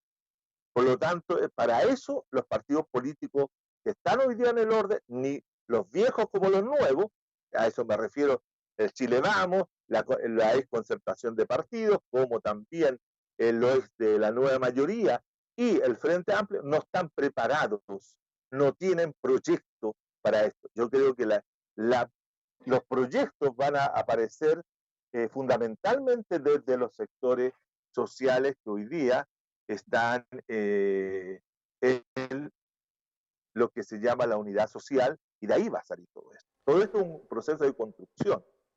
Tenemos que construirlo todos juntos, y creo que es el momento de hacerlo en un proceso de constituyente desde abajo, que vaya creciendo desde abajo hacia arriba para que esto se imponga, sin ninguna clase de mediación. Yo creo ser claro y consciente y categórico en este punto. El movimiento social, los movimientos movilizados no requieren de los partidos políticos para hacer una asamblea constituyente directa, participativa, democrática, pluralista y emancipadora no solo del capitalismo, sino también del socialismo. Claro, pero entonces hay una pregunta final, Juan Carlos, y tiene que ver con que en los procesos históricos generalmente estas convulsiones sociales dan lugar, generan líderes y organizaciones. ¿Tú crees que en Chile se está gestando un nuevo liderazgo? ¿Podríamos hablar de alguien en particular? ¿Crees que los movimientos que están en este momento actuando generarían otro actor político que no sean de los que estamos hablando? Mira, yo tengo la impresión de que una de las cosas más radicales que produjo el neoliberalismo en Chile fue el individualismo y la destrucción de lo que era la representación colectiva. Llegó a tal punto de generar individual que hoy día nadie cree en líderes. Curiosamente, todo este movimiento social que emergió desde la acción de los estudiantes secundarios, de muchachos menores de 18 años, muy activo en el reclamo contra el sistema político, el sistema social chileno, no tienen líderes. Porque los líderes anteriores al movimiento social, que lideraron los movimientos estudiantiles, terminaron enquistados en el Parlamento. Por lo tanto, tampoco quieren tener ese tipo de liderazgo que terminan enquistados en el Parlamento, como fueron los líderes de la revolución de Pingüina o de los movimientos estudiantiles del 2011. Por lo tanto, ahí hay una cosa bien interesante. Este movimiento es sin líderes. A diferencia, por ejemplo, comparo con los movimientos de Ecuador, de Bolivia, de Venezuela, de Brasil, etcétera. Todo ello emergieron líderes. Correa, Chávez, Evo, Lula, Kirchner, etcétera. Pero en Chile no hay un líder que pueda ser representativo de este movimiento gigantesco que hoy día se mueve por todo el país exigiendo una democracia nueva, exigiendo un tipo de sociedad nueva. Para eso, los chilenos y chilenas creemos, mejor dicho, que lo podemos hacer sin contar con ningún tipo de liderazgo. Pero frente a esa situación, entonces, ¿cuál es la salida? ¿Cuál va a ser el canal democrático para resolver eso? Porque los ciudadanos como tal, sin representación alguna, no necesariamente encuentran coincidencias o soluciones comunes. Es que hay un tema, estimado, que hay que ponerlo de la siguiente forma. ¿Quién dijo que los ciudadanos necesitan liderazgo? Eso viene establecido en la teoría de la política democrática occidental desde Europa de los siglos XVIII y XIX en adelante. Pero los representantes de los ciudadanos pueden ser los propios ciudadanos, que a través de mecanismos específicos originarios desde abajo puedan ir nombrando a los representantes, o mejor dicho, saquémosle el concepto de representante y pongámosle el concepto de mandatario. Ellos van a ser mandatarios de los ciudadanos que en una comunidad, por ende, porque no pueden participar todos, ¿cierto? Tienen que haber algunos que van a ser nombrados, elegidos, sorteados y van a ser mandatarios y así sucesivamente se puede llegar a la configuración de una asamblea constituyente, nacional, plural, diversa, que es representativa de todos y de todas, de los pueblos originarios, etcétera, que puedan redactar una constitución. Y ahí veremos cuál es el mejor sistema de gobierno que queremos tener. No podemos seguir apegados tradicionalmente al presidencialismo o al parlamentarismo. Podemos inventar. El siglo XXI tiene que inventar las nuevas formas de hacer política, tiene que inventar las nuevas formas de los regímenes políticos. No podemos seguir pegados en tipos de regímenes políticos antiguos que generan, ¿cierto?, una serie de situaciones políticas indeseables en el mundo y aquí en cualquier parte de la Latina, como también en Europa, en Asia, en África. Yo creo que es momento de poder pensar lo nuevo. Y este movimiento político que hizo una irrupción de trabajo está creando cosas nuevas. Y eso para mí de observar. No podemos seguir pidiéndole a la ciudadanía que resuelva las crisis del siglo XXI de la forma como se resolvían ya sea en el siglo XIX o como se resolvían en el siglo XX. A pesar que puedo estar contradiciendo, porque a pesar que el instrumento Asamblea Constituyente es lo más propio del siglo XVIII y siglo XIX. Claro que porque sí. ahí fue establecido. Muchísimas gracias, Juan Carlos. Muy amable por atender esta invitación a reflexionar. Te mandamos un abrazo a la distancia. Gracias a ustedes por invitarme. Un abrazo a todos. Gracias. Muchísimas gracias, Juan Carlos Gómez, desde Santiago de Chile, a propósito de lo que sigue ocurriendo en ese hermano país y obviamente esperando que además, esto que acaba de mencionar Juan Carlos es muy importante, cómo nos reinventamos para que las democracias, ahora autoritarias, represivas, intolerantes, puedan canalizar esa situación social en favor de sus propios miembros. Nos despedimos. Que la pasen bien. Chao, chao.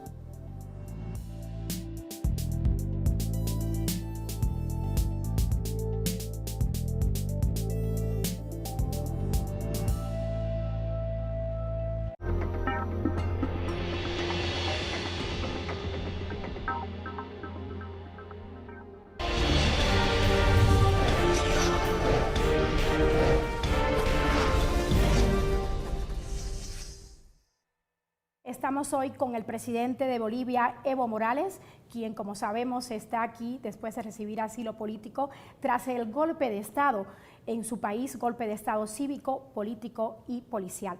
Presidente Evo Morales, un gusto estar con usted. Queremos conversar sobre lo sucedido en Bolivia y hoy lo que está pasando. Los movimientos sociales están tratando de recuperar la ciudad, la Plaza Morillo, están en contra del golpe de Estado. ¿Cuál es el mensaje para ellos? Bueno, muchas gracias. Primero saludar por esta entrevista. Como siempre, Telesur con el pueblo, con los movimientos sociales. Hace exactamente casi media hora estaba conversando con nuestros senadores, la bancada del MAS y PCP, y en ese momento dice una hermana senadora, cortemos la llamada, nos está interviniendo la policía. Cortemos, si no nos van a detener. Cortamos la llamada. Después nos comunicamos que la UTOP intervino en la reunión de la bancada del MAS de los senadores. ¿A qué extremo está llegando la violencia, la provocación de la policía? Al estilo de la dictadura militar de aquellos tiempos. Y con la Biblia. Además de eso, con la Biblia. Pero lo más sospechoso es tanques en las calles, en los caminos, me informan, de los helicópteros, gasificando, disparando, como hace 2 o 3 días atrás. Quiero que sepa el pueblo de Bolivia, los pueblos del mundo. En nuestra gestión hemos evitado que ni policía ni la Fuerza Armada metan bala al pueblo. Hemos equipado bastante a las 2 instituciones importantes, uno para seguridad ciudadana, otro para la defensa de la patria, y ahora usan armas contra el pueblo. En mi experiencia vivida, con bala, con arma, nunca vamos a resolver las demandas de un movimiento social, sindical, especialmente los más humildes. Entonces, me acaban de informarme, los 20.000, 30.000 alteños concentrados. Alto es alto. Alto no van a callar con bala. y otros sectores sociales van sumándose, en todos los departamentos hay movimiento. Ese es un levantamiento automático y por eso yo pido mucha paz, cómo tranquilizar, cómo evitar con la violencia. Nos han provocado y ahora resistencia y movilización. Y en ese momento yo también en una conferencia de prensa pedí que haya un diálogo nacional con los distintos sectores, actores para pacificar Bolivia. Lo que más me duele es cómo en estos tiempos hemos empezado a cambiar Bolivia, con crecimiento económico, con desarrollo, con programas sociales para los más humildes. Todo lo que hemos avanzado, construido, ahora están destruyendo. Un retroceso total. No sé cómo va a acabar esto, pero quiero el diálogo para terminar lo más antes posible y retomar nuestras actividades. Están perjudicando no solamente a los pobres que viven del trabajo del día, transportistas. Me decían, ya no, ¿con qué vamos a pagar nuestros alquileres de inquilinos? Transportistas, ¿con qué vamos a pagar a las bancas? Se han prestado la banca plata para pagar sus créditos. Están perjudicando, lo peor, está perjudicando la economía nacional, las exportaciones, las importaciones. Estamos volviendo a tiempos del pasado, bajo políticas del Fondo Monetario Internacional, y esos programas políticas o política económica nunca han resuelto los problemas de los latinoamericanos. ¿Cuál es el mensaje de usted a este pueblo que está en las calles, en el Alto? Y como usted dice, en el Alto no se van a parar. Mira, Alto encabeza, todos los sectores sociales deberían de encabezar con el pueblo alteño, casi todos están movilizados, me informan el bloqueo de caminos a nivel nacional, paro general indefinido, están preparando algunas marchas. Mi pedido es solo coordinen, pero en paz, coordinando a ver cómo resolver los problemas que las autoridades entiendan y siga creyendo una reunión nacional entre cívicos, movimientos sociales, partidos que han perdido las elecciones nacionales y que las Fuerzas Armadas no metan bala, la policía no meta bala, se equivocan. Cuidado que tengan más problemas, como en octubre del 2003. Yo solo quiero decirles, he renunciado justamente para que no hayan muertos. Hemos soportado bastante a la policía, en especial.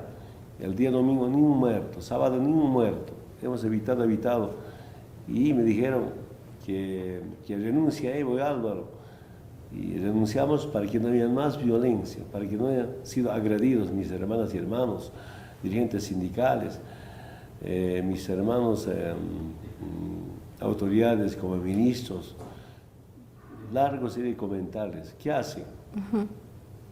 Van a la casa de una familia que es militante del MAS, es dirigente sindical, o es autoridad local o departamental o nacional como asambleístas.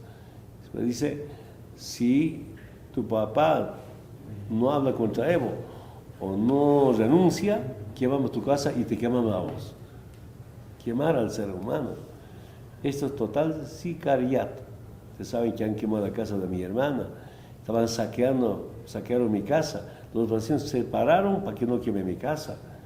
Igualmente separaron, organizaron en otro barrio para defender y evitar que vayan quemando sus secretos a nuestras casas. Hablando de sus casas, de su familia, ¿cómo están sus hijos? ¿Su familia está bajo resguardo? Está con cierta seguridad. Saludo a algunas embajadas que dieron momentáneamente, estamos estoy preparando cómo sacarlos. La familia, como siempre, llora, claro. Es miedo de comunicarse, pero está con vida felizmente. Mientras tengamos la vida, vamos a seguir resolviendo los problemas económicos, problemas también de desarrollo de carácter familiar. Presidente, ¿cuándo usted supo que el golpe de Estado estaba consumado? Usted sabe que algunos medios hablan de crisis. Nosotros en Telesur decimos que es un golpe de Estado. ¿Cuándo usted supo que estuvo consumado? Yo diría, el golpe empezó al día siguiente de las elecciones. 2020 de octubre, las elecciones, cuando perdieron perdedores dijeron movilización, hubo fraude. Usaron el fraude para llegar a un golpe. Usaron el fraude para conspirar a la población. Usaron la Biblia, Jesucristo, Insólito. No puede entender. No, están con la Biblia, hacen oraciones, después hacen gritar Evo cabrón, ¿no? Oran para hacer odiar al pueblo. Usan la Biblia para despreciar y para discriminar y hacer patear a las mujeres más humildes que andan con pollera en Cochabamba, en Santa Cruz y en otros departamentos. ¿Quiénes son los responsables de esto que está pasando ahora?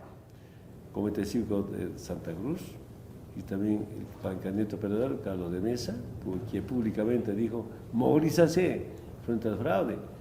Más bien, la renuncia del fraude es el verdadero fraude.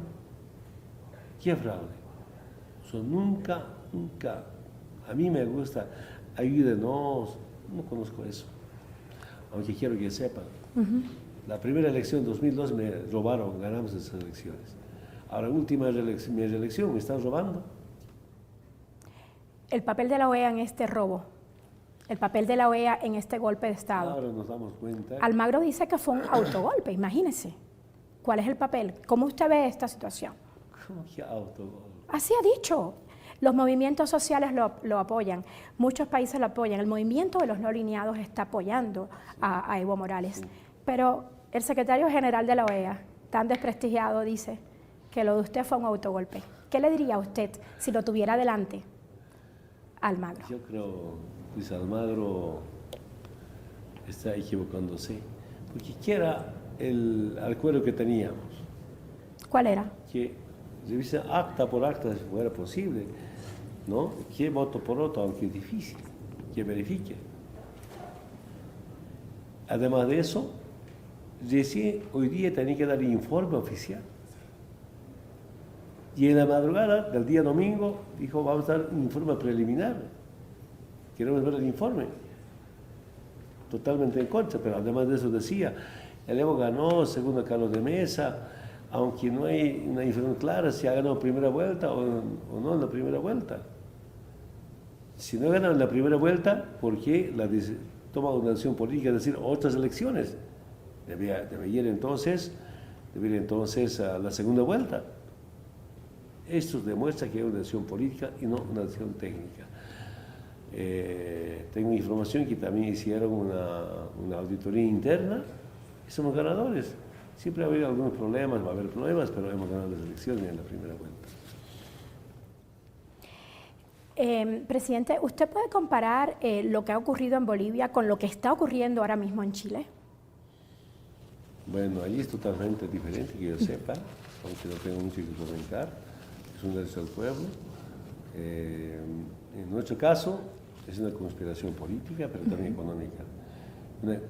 Aquí en Bolivia es... Económica, para quedarse con los recursos naturales de Bolivia. Claro, nuevamente que vuelvan las privatizaciones, nuevamente se subaste el patrimonio del pueblo boliviano, nuevamente en transnacionales que solamente los bolivianos se queden con 18% y los petroleros internacionales con 82%. Y adelante, sí, hemos terminado eso y por eso también hemos dado nuestra economía.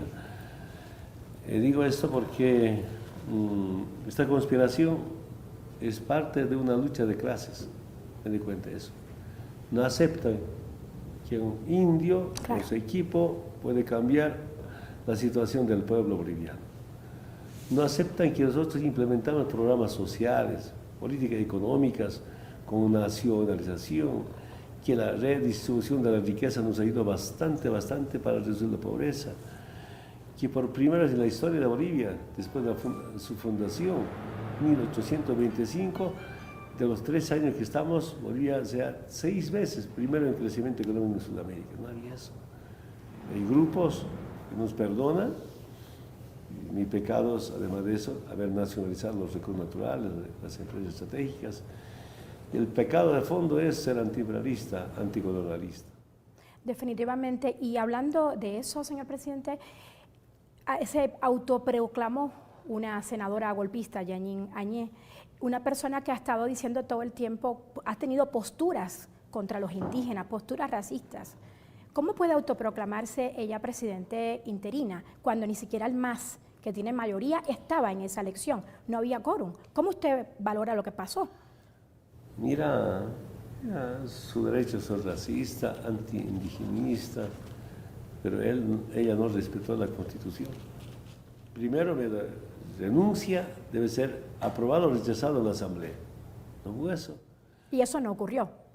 No pasó para nada. Y segundo, se hubiera aprobado mi renuncia. Y como también renunció Álvaro García Linera, entonces primero, ¿quién debería asumir la presidencia? ¿La presidenta o el presidente del Senado?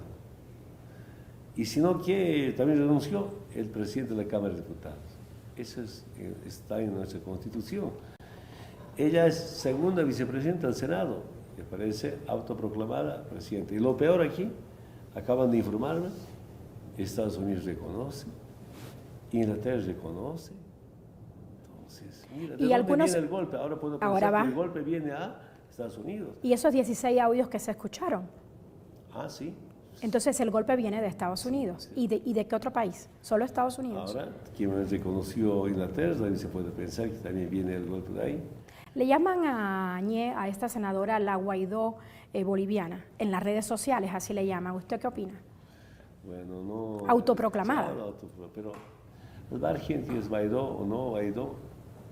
No estamos en tiempos de colonia, ni estamos en tiempos de república. En tiempos de colonia, ¿quién designaba al virrey? La monarquía. Caso Guaidó, caso esta señora, fueran como designados del rey de España. Esa es nuestra situación de sudamericanos, latinoamericanos. Que también quiero decirles, digo, en tiempos de república no se tratan de golpe de Estado. ¿Qué es este golpe? Imagínense. No sé, personalidades que han llevado a esta situación, ¿en qué queda la historia boliviana? Hace un momento decía que es una cuestión de clases. Cuando nosotros estamos cambiando Bolivia, policía se amotina y policía nos da golpe de Estado. Porque el primer golpe tenía que ser el 29 de octubre. El segundo, el primero, fracasaron esa semana. Después, lunes, martes de noviembre ya, y cuando se sumó la policía, sí. ¿Usted cree que fue el documento que distribuyó la OEA el movimiento decisivo del quiebre para esta violencia que hubo? Sí, quiero que sepan, el acuerdo que hicieron era para informar hoy día debería informar de sí, porque en el documento está 12 ayer, pero ellos habían pedido al canciller no hasta terminar que sea entonces el informe oficial de la auditoría el día 13, miércoles de noviembre. Y lo filtran antes. Y domingo en la mañana nos informan que ya estaban preparados, informe preliminar. Pedimos el informe preliminar y finalmente informe preliminar, todo lo contrario, reconoce que hemos ganado, aunque duda que hemos ganado en la primera vuelta. Sin embargo, si no hemos ganado en la primera vuelta, según la OEA, debería convocar a la segunda vuelta entonces. Pero dice otras elecciones. Son decisiones políticas. Hablando de decisiones políticas, ¿cómo ocurrieron los hechos así? Usted ante las cámaras de Telesur dice que va a renunciar para que lograr la paz en el país y poco después todo se desató y cambió. Usted convoca nuevas elecciones, y luego renuncia. ¿Cómo ocurrió todo esto?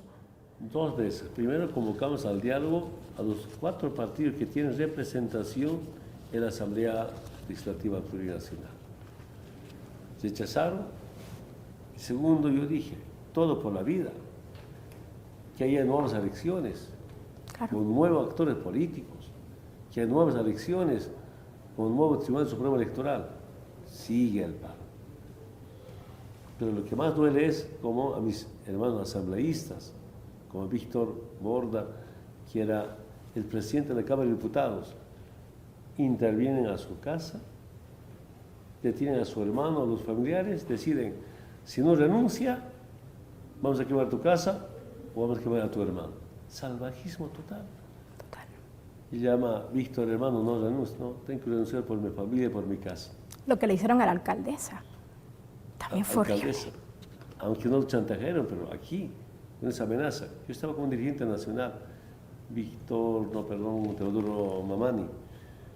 Dice, han intervenido en mi casa. Dirigente nacional, no del partido, sino del movimiento campesino. Agarran a su esposa, agarran a su hijita. No declara su marido contra el Evo, te vamos a quemar. Y vamos a quemar la casa. ¿No se entiende eso? Amedrentamiento. A esa clase de gobierno está avalando Estados Unidos y la OEA. Inglaterra, la OEA. Y te acabo, esa parte hemos cortado. Saben, el informe que tenía que dar hoy día recién informe oficial de la OEA, de la auditoría. Domingo en la madrugada nos informa que ya estaba informe preliminar para que sepa todo el mundo. Yo personalmente hablé, diga, eso va a llevar al enfrentamiento, muertos, heridos, ¿cómo está? Y dije, eso pasa, va a ser tu responsabilidad, OEA. Dije, los testigos que me escucharon hablando por teléfono han sido el canciller y el ministro de Justicia. Yo dije, comuníqueme con Luis Almagro, no quiso. Su oficial mayor, como se llama, su autoridad importante, después de él, le hablé, no hagan eso, van a incendiar Bolivia, van a haber muertos, como que ahora. Va a pedir, así públicamente, va a mandar una carta, lo que dije, están colaborando eso.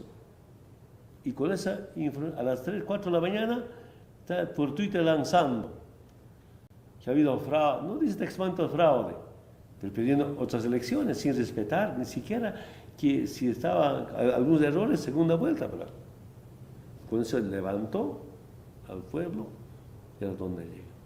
No cumplió ni el documento firmado para la auditoría y ni me he pedido, que sepan, he pedido, no hagan eso, van a convulsionar el país. Además de eso, cualquier organismo internacional tiene la obligación de respetar la soberanía del pueblo, nuestras normas. Claro. Ellos deberían estar respetando y pidiendo que se respeten. Que se respete los resultados de las elecciones que hemos ganado en la primera vuelta. Que no respeta soberanía. Usted responsabiliza entonces a la OEA de lo que está pasando ahorita. También. Es responsable. Pero hay un tema de fondo. Se sabe que nuestro movimiento es un movimiento político de los más humildes. Estos grupos oligárquicos se organizan para acabar con ese movimiento que con tanto esfuerzo, tanto compromiso, con tanto sacrificio, hemos reducido la extrema pobreza. La 7 igualdad, nos hemos desarrollado. Dejamos de ser un país mendigo, un país limosnero. Ahora viene la derecha, con cívicos, con la OEA, se suma la policía, se suman las Fuerzas Armadas para masacrar al pueblo boliviano. ¿Entienden? Sí. Estos muertos del lunes, martes, de responsabilidad de Carlos de Mesa, pero también de Camacho, con complicidad de la policía, Fuerzas Armadas y la OEA. Presidente, nos están diciendo que tenemos pocos minutos. Yo quisiera hacerle 2 preguntas muy rápidas, muy cortas. Una sobre la acogida de México y 2, ¿usted piensa regresar en algún momento a Bolivia? Bueno, yo saludo al presidente, al gobierno y al pueblo mexicano de haber salvado la vida. Entre sábado, domingo, lunes, ni se imagina cómo hemos pasado allá. Y duro. Días duros. Sí, pero estamos con vida. Mientras estemos con vida, sigue la política, sigue la lucha, en todo caso, y quien no quisiera volver, pues en nuestra tierra, tengo mucho deseo de volver, y yo solo quiero decirles que haya un diálogo nacional, con instituciones, mejor si son con países acompañantes, un diálogo para ponernos de acuerdo cómo vamos a pacificar Bolivia, cómo vamos a acabar con la violencia y paren las masacres. Ese es su mensaje. No aceptamos. Hemos equipado bastante a la Fuerza Armada, la Policía Nacional, ahora meten bala. Yo he prohibido a la policía, no metan bala. El último domingo, ¿no? Sábado, más antes, 0 de muertos a bala. Han también enfrentarse a algunos lugares. Pero ahorita hay mucha represión. Hay muertos, heridos. Otra mente me comunica, automáticamente el pueblo se concentra, se moviliza. Eso es ya muy automático. Eso solamente he visto en 2002 o 2003. ¿no? A pesar de la represión, el pueblo está en la calle. Sí. ¿Qué mensaje para ese pueblo? No, cuiden la vida. no arriesgue la vida. Y pido diálogo y decir a la derecha, a los opositores, ¿no? que no metan bala. Fuerzas Armadas, la policía, no metan bala. Yo no he comprado avionetas, helicópteros para que metan bala, para que me adrenten. No se puede entender cómo tanques en las calles. ¿Qué está pasando? No sé, creo que los comandantes han perdido ese sentido de vida, ser humanitario, ser solidario, estar como más humildes. No entiendo qué está pasando. 3 años nunca tenemos esta clase de problemas. ¿Deben recibir instrucciones de otro lugar? En todo caso, yo pienso que no aceptan con Indio sea presidente, no aceptan nuestros programas sociales, no aceptan seguramente nuestras políticas económicas con la nacionalización, pero sobre todo no me perdonan que los indios indígenas seamos anticolonialistas y antiimperialistas. Muchas gracias. Muchas gracias, señor presidente, por esta entrevista, por comunicar a Telesur lo que está ocurriendo y cómo usted ve la visión de lo que está pasando en Bolivia. Nosotros nos quedamos con este mensaje. El presidente Evo Morales está pidiendo que haya un diálogo nacional y que dejen de masacrar al pueblo. No más sangre, dijo. No usen las balas para matar al pueblo.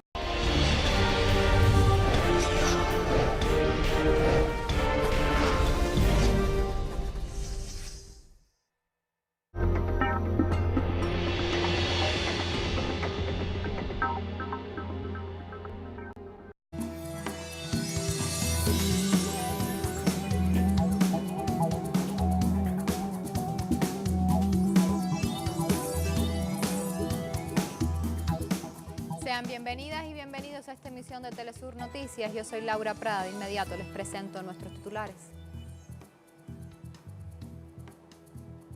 En Bolivia, multitudinaria marcha de resistencia popular en rechazo al golpe de Estado llegó a La Paz. En medio de una nueva jornada de represión, el movimiento popular exige respeto al orden constitucional.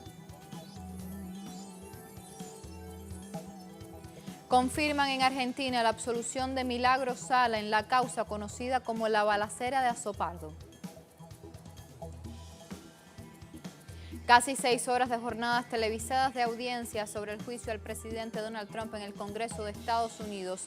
Testigos aseguran haber estado presentes durante las presiones al presidente ucraniano por parte del mandatario estadounidense.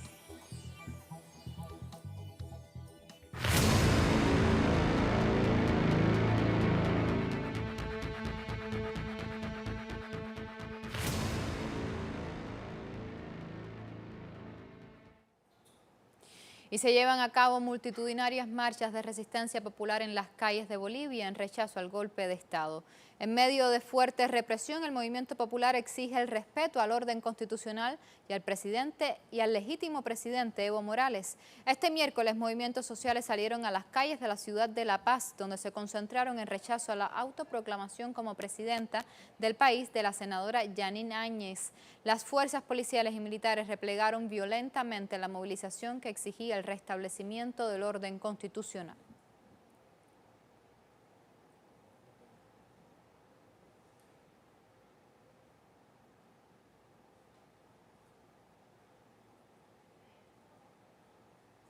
Aumenta la presión popular y también las violaciones de derechos humanos. Los golpistas han fracasado en darle una apariencia legal a su ocupación del gobierno y se han ensañado con las poblaciones humildes. Desde Bolivia, Alejandro Kirk con el informe. Estas son las laderas pobres de la zona sur de La Paz. Aquí las mujeres usan polleras, esas gruesas faldas largas, y llevan a sus niños envueltos en aguayos. Eso las identifica como indígenas. En la Bolivia, sin Evo Morales, eso merece castigo. ¿Sabes qué? A las mujeres de pollera, ¿qué nos ha hecho? Nos han cortado un cabello, trenza nos han cortado, ha sacado pollera, la han violado estas campas. Que se le Camacho nos ha hecho hacer esas cosas. Eso nunca jamás nos vamos a olvidar. En el mismo lugar donde habla Juana, el lunes cayó herido un muchacho. Las noches de estos barrios son de terror. Un baleado de la pierna y se ha caído, señor. Se ha caído y ellos mismos, cuando yo he vuelto, ya hemos visto sangre. claro, la sangre que nosotros... Y eso se la han cargado, ellos mismos se la han jalado. Y ahí... Esto motivó la visita de la defensora del pueblo.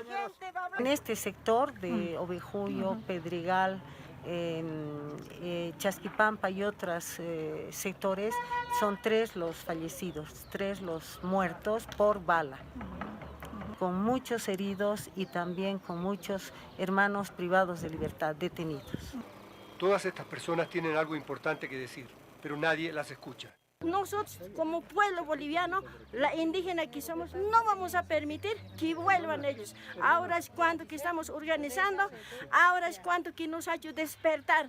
El pueblo boliviano conocemos como hoy en día una mujer de Poliera tenemos derecho de opinar. Una mujer, una indígena, tenemos derecho a entrar a una oficina. Antes que era, nosotros éramos prohibidos. Si teníamos que entrar a una oficina, bajarnos nuestro sombrero, estar atrás. Pero gracias hoy en día, un indígena ha entrado, tenemos todos derechos, el mismo nivel tenemos.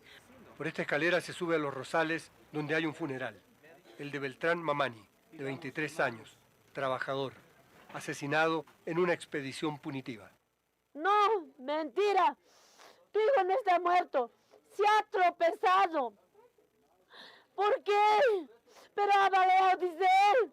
No, no hemos baleado. Pero está baleado, dice él. No, se ha tropezado. Nos bajaron a mi esposo y a mí, nos llevaron acá al regimiento 4, nos golpearon. Allí me agarraron a mí. Un coronel era el que me pateó 3 veces, tengo todo esto lastimado, verdeada totalmente, ¿está? No miento. Estoy verdeada, el cuerpo igual atrás, todo. No han tenido pena, nos dijeron que nosotros habíamos quemado los Pumas, que nosotros habíamos quemado sus casas, que teníamos que hacernos responsables de todas esas cosas. Mientras esto ocurría, la policía hacía lo suyo con los manifestantes en el centro de La Paz. Aquí el terror vino también desde el cielo. Alejandro Kerr, Telesur, La Paz, Bolivia. Mientras también en Bolivia la presidenta del Senado de ese país, Adriana Salvatierra, aseguró este miércoles que deben sesionar para poder establecer los pasos a seguir y así llenar el vacío de poder en el país. Precisamente la inexistencia de garantías para trabajar con toda tranquilidad en nuestras acciones parlamentarias. Nuestras compañeras parlamentarias han solicitado a las fuerzas policiales que en este momento impiden el acceso público a los servidores públicos, a la Asamblea Legislativa, a los miembros de la Asamblea Legislativa y al público en general. Y esto es una clara muestra de la violencia que están dispuestos a ejercer. Esta es una clara muestra de que no existen garantías para el trabajo parlamentario. Ayer intentaron instalar una sesión y no tuvieron el quórum correspondiente y eso no es otra cosa más que una ilegalidad. No tuvieron quórum en Cámara de Senadores, no tuvieron quórum en Cámara de Diputados. Es ilegal a toda costa. Y es más ilegal aún cuando este ejercicio violento se complementa con la violencia física hacia los parlamentarios. Entonces, nosotros lo único que queremos, y eso queremos dejarlo claro, es paz para los bolivianos. Pero esa paz no puede garantizarse si no existe la efectiva garantía para los parlamentarios y para toda la ciudadanía en general. Salvatierra aseguró que todo el proceso iniciado este martes 12 de noviembre en el Senado es completamente ilegal y denunció que existe un golpe de Estado en el país. Ayer la senadora Áñez ni siquiera tuvo el decoro de instalar conforme al reglamento, no tuvo el quórum suficiente, no pudo instalar la asamblea, ni siquiera dio lectura a las notas que se presentaron, ni de habilitaciones, ni de las renuncias que han sido anunciadas en los medios de comunicación. Esto pues es ilegal, no hay otra palabra, y es violencia física, y es abuso, y es golpe de Estado. No podemos permitirlo. Lo único que queremos como parlamentarios es la garantía de que nos dejen acceder a nuestra fuente laboral, que es la Asamblea Legislativa Plurinacional. Nada más, compañeros y compañeras. Una precisión. Y en entrevista exclusiva para Telesur, el vicepresidente de la Confederación de Cocaleros de Cochabamba, Andrónico Rodríguez, señaló que la oposición consiguió un guión establecido para colocar al presidente Morales contra la espada y la pared. Aquí nomás corrió mucha preventa, amedrentamiento, intimidación, amenazas, y ya fue una estrategia, pero de manera muy sigilosa, planificado, ¿no? Entonces, se ha llegado a tal extremo de ponerle entre la espada y la pared al presidente, o es que el pueblo, entre bolivianos se pelean, llegar al extremo de una guerra civil, o en todo caso denunciaba el presidente. A través de las redes sociales, el presidente boliviano Evo Morales agradeció al gobierno de México por su protección y denunció la conspiración política en su contra. En la red social Twitter, el mandatario se declaró estar muy agradecido con el pueblo mexicano y la jefa de gobierno de la Ciudad de México, Claudia Sheinbaum, por el nombramiento de huésped distinguido en estos momentos tan difíciles para mi querida Bolivia. Este reconocimiento representa la solidaridad con mis hermanos que luchan con democracia. Asimismo, el mandatario hizo un llamado al pueblo boliviano. Hermanos, reitero mi pedido de un diálogo nacional donde estemos representados todos, movimientos sociales, comités cívicos y partidos políticos. Si puedo aportar con mi presencia la solución pacífica para que pare la violencia y cuide la vida, lo haré por mi querida Bolivia. Finalmente, apuntó, condenamos la decisión de Donald Trump de reconocer al gobierno de facto y autoproclamado por la derecha después de imponer a Guaidó. Ahora proclama a Áñez. El golpe de Estado que provoca muertes de mis hermanos bolivianos es una conspiración política y económica que viene desde Estados Unidos.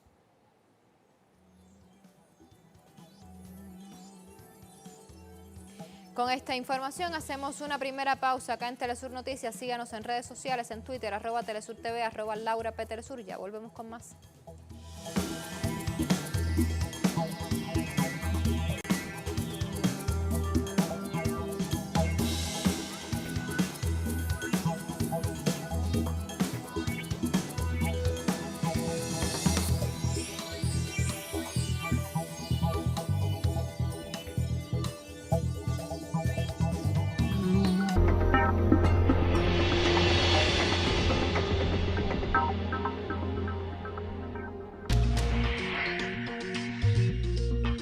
Quiero señalar frente a ustedes lo que es la moral de alguna prensa.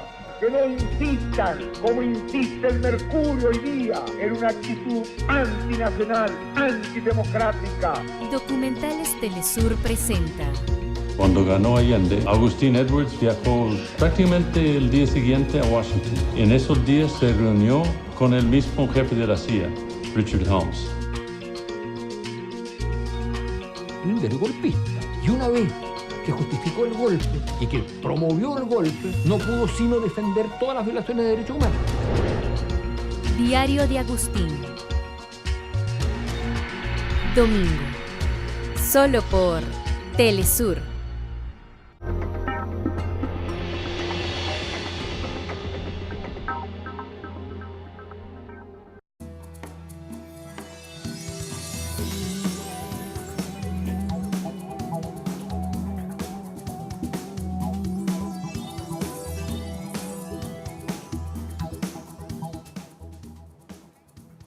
Estamos de vuelta con las informaciones. En Argentina, este miércoles se confirmó la absolución del activista y líder social Milagro Sala en la causa conocida como la balacera de Azopardo. El tribunal en lo criminal número 2 de Jujuy desestimó el pedido de 12 años de prisión requerido por la Fiscalía y ordenó la libertad inmediata de Milagro Sala. Para ampliar esta información tenemos el siguiente reporte de Sabrina Roth desde Jujuy. Adelante, Sabrina. Saludos en estudio, saludos a toda la audiencia de Telesur. La Cámara de Casación de la provincia de Jujuy confirmó la absolución de Milagro Sala en la causa que se conoce como la balacera de Azopardo, por la cual había sido absuelta en primera instancia en diciembre de 2018. Recordemos, esta es una de las 3 causas por las cuales le habían dictado la prisión preventiva. Es un emblema de la persecución en su contra por parte del juez Pablo Puyens Hermanos. Brevemente, en esta causa se investigaban hechos del 2007, una tentativa de homicidio en contra de Alberto Cardoso. Una menor fue herida después de que tanto Jorge Rafael Páez como Fabián Ávila dispararan, según diversos testigos, contra Alberto Cardoso. El tema es que Jorge Rafael Páez, que había estado prófugo, que estaba con procesamiento confirmado por la Cámara de Apelaciones, luego de declarar en contra de Milagro Sala e involucrarla en esta causa 11 años después de los hechos, fue beneficiado con la prisión domiciliaria primero y luego con el sobreseimiento definitivo. Por eso se dice que esta es una de las causas emblemas de la persecución en contra de la dirigente social. Fue confirmada entonces la absolución. Milagro Sala sigue privada de su libertad, ya se hicieron 5 juicios en su contra, tiene condenas, pero ninguna está firme hasta el momento y es una de las primeras presas políticas del gobierno de Mauricio Macri. Volvemos con ustedes, estudios. Muchísimas gracias, Sabrina. Y el canciller de Venezuela, Jorge Arriaza, denunció el asalto a la Embajada de Venezuela en Brasil durante la madrugada de este miércoles. En este caso, a las 4 de la mañana aproximadamente, ingresó por la fuerza un grupo de personas, unas 20 personas, uniformadas con camisas blancas y pantalones azules, en la sede de nuestra embajada en Brasilia, en la República Federativa del Brasil. Ingresaron por la fuerza a la sección donde están las oficinas diplomáticas propiamente dichas.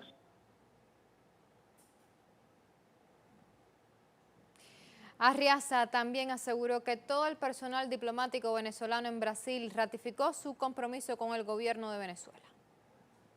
Recordaron que todo el personal diplomático de Venezuela en Brasil estaba absolutamente alineado con el presidente Nicolás Maduro y con el gobierno bolivariano de Venezuela. Estas personas entraron en las oficinas diplomáticas y luego los invasores que forzaron la entrada a la embajada. La instrucción que le dimos a nuestro personal desde un principio fue evitar cualquier situación de violencia, cualquier encontronazo. Y, bueno, inmediatamente también la policía que se encarga del resguardo diplomático se hizo presente. El diplomático venezolano también agradeció al grupo de diputados y a los movimientos sociales de Brasil por salir en defensa de la soberanía de Venezuela con respecto a su suelo diplomático. Como el diputado Paulo Pimenta y otro diputado de apellido Bros, solidarios pues con Venezuela y con el respeto al derecho internacional público, con el derecho a la soberanía venezolana, el diputado Braga también, y detrás de ellos vinieron decenas, yo diría centenares de personas de los movimientos sociales, del Partido de los Trabajadores, de otros partidos, el Partido Comunista de Brasil, a hacer respetar el derecho internacional y la soberanía venezolana.